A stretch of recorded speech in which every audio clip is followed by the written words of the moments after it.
Right ఇటు side అందరు ఇటు సైడ్ ఒక్క నిమిషం ఇటు సైడ్ వెంకట ఇటు సైడ్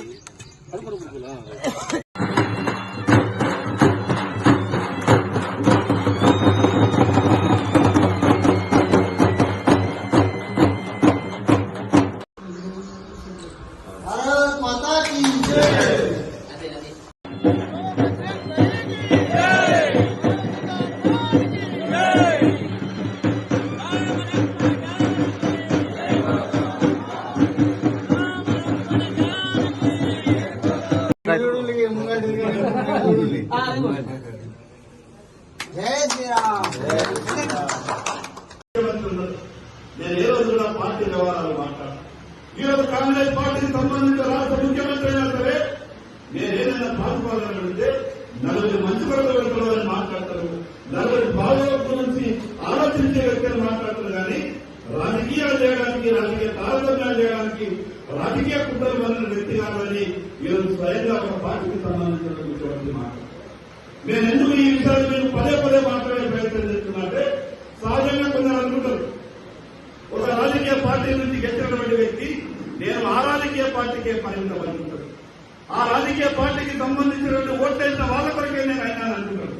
కానీ ఒకసారి ఎమ్మెల్యే అయినటువంటి వ్యక్తి, ఒకసారి ఎంపీ అయినటువంటి వ్యక్తి ఓటు చేసిన వాళ్లకు సేవ చేయాలా, ఓటు చేయని వాళ్లకు కూడా సేవ చేయాలా, ఆ రకమైనటువంటి ఆలోచనతో నిలువలతో కూడినటువంటి వ్యక్తిత్వంతో రాజకీయాలు చేస్తే నలుగురికి మంచి చేసిన వాళ్ళము.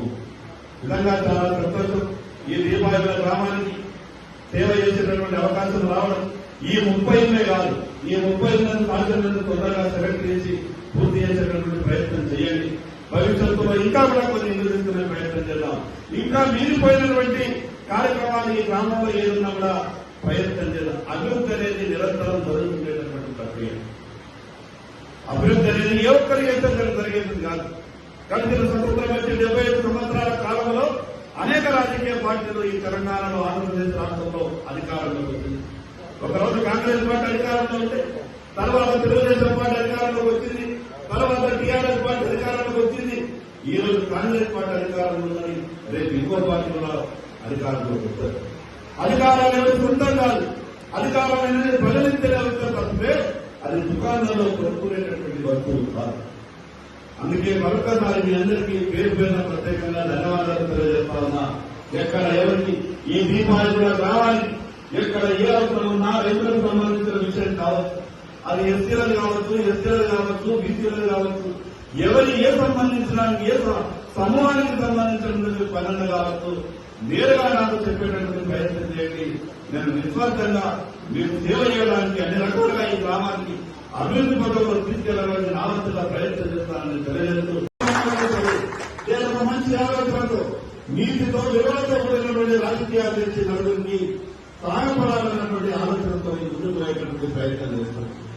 దానిలో దీపావళి గ్రామానికి సేవ చేసే అవకాశం రావడం, నేను మొదట్లోనే ఒక మాట మాట్లాడినా, దీపావళి చాలా గొప్పతనం ఎందుకనంటే 30 సంవత్సరాల క్రితం మీ గ్రామ విలువని నేను చూసినటువంటి వ్యక్తిని.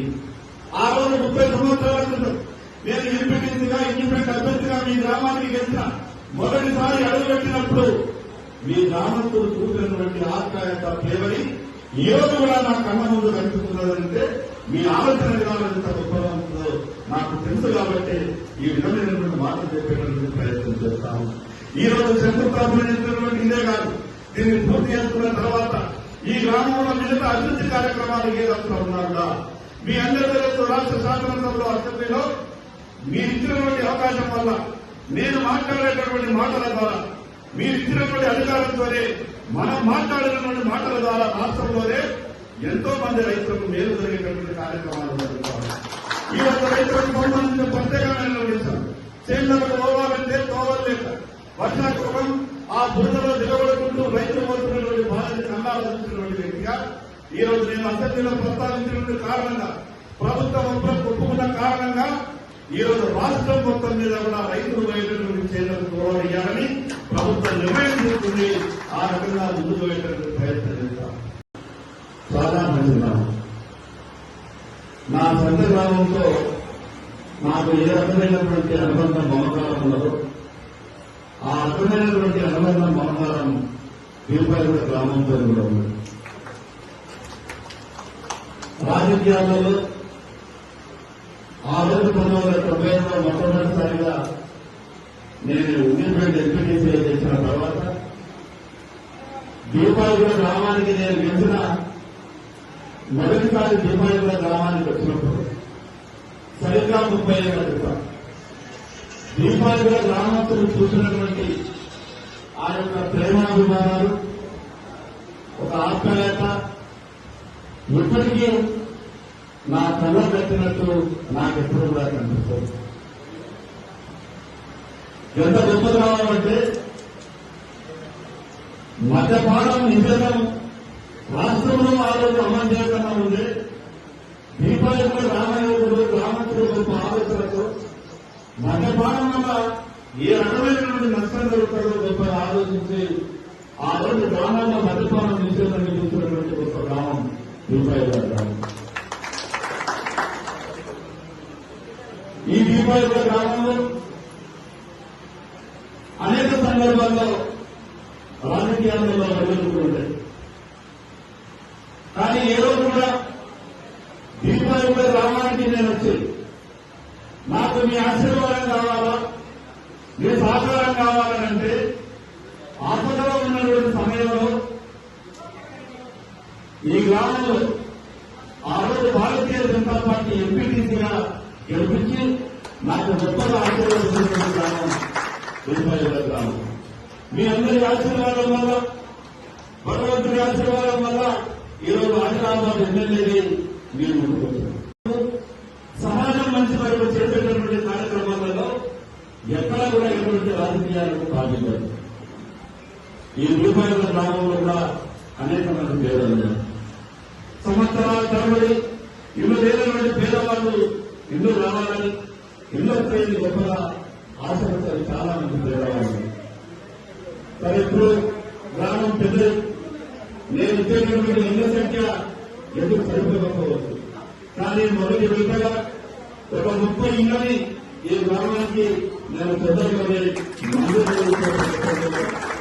ఎవరైతే పేదవాళ్ళు ఉంటారో నిజమైనటువంటి పేదవాళ్లకు గ్రామస్తులంతా కూడా కలిసి ఆ యొక్క 30 మంది పేదలను ప్రతిపాదించని నేను 30 మందికి మొదటి విడతగా వాళ్ళందరికీ ఇల్లు మందిని ప్రయత్నం చేస్తానని, అదేవిధంగా ఈరోజు 50 లక్షల రూపాయలతో ఈ యొక్క కళ్యాణ మండపం భూమి పూజ కార్యక్రమాన్ని మనం చేస్తున్నాం. ఈ సందర్భంగా అధికారులందరికీ కూడా విజ్ఞప్తి చేస్తా ఉన్నాం. భూమి పూజ ఈరోజు మనం చేసినాం. రేపటి నుంచి పనులు మొదలుపెట్టి సాధ్యమైనంత తొందరగా ఆ యొక్క కళ్యాణ మండపాన్ని పూర్తి చేయాల్సిందిగా అధికారులందరూ కూడా విజ్ఞప్తి చేస్తా ఉన్నాం.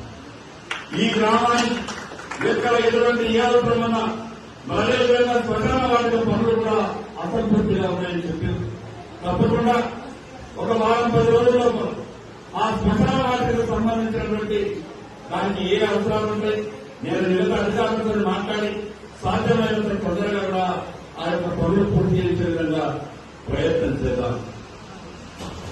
సమాజంలో కొందరికి నలుగురికి సేవ చేయడానికి అవకాశాలు, ఆ అవకాశాలు వచ్చినప్పుడు ఎటువంటి రాజకీయ తారతమ్యాలు లేకుండా, రాజకీయ విభేదాలు లేకుండా, ఒక అధికారం ఉన్నదన్న ఒక అహంకారభరితమైనటువంటి ఆలోచన లేకుండా నలుగురికి మంచి చేసిన వాళ్ళకే ఎప్పుడు కూడా నలుగురి ఆశీర్వాదం ఉంటుంది. ఈ రాజకీయ వ్యవస్థలో ఎవరు కూడా శాశ్వతం కాదు. ఈ రోజు నేనున్నా, రేపు ఇంకొకరు కాదు, నిన్న ఇంకొకరుండే, అంతకుముందు కూడా చాలా మంది. కాబట్టి ప్రజలు ఇచ్చినటువంటి అధికారం ప్రజలకి ఉపయోగపడాలి. ప్రజలు ఇచ్చినటువంటి అధికారంతో నలుగురికి మంచి చేసేటటువంటి ప్రయత్నం మాత్రమే జరగాలి. నేను అనేక సందర్భాల్లో కొందరు మాట్లాడతాను, ఓట్ల గురించి చర్చ చేస్తారు. ఓట్ల గురించి చర్చ అనేది కేవలం ఎన్నికల సమయంలో మాత్రమే చర్చ జరగాలి. ఎన్నికల తర్వాత ఓట్ల ప్రతిభ రావద్దు, రాజకీయ విషయాలు రావద్దు, రాజకీయ తారతమ్యాలు రావద్దు. అదేవిధంగా రాజకీయ దురుద్దేశంతో మనిషి వ్యవహారాలు కూడా చేయరు.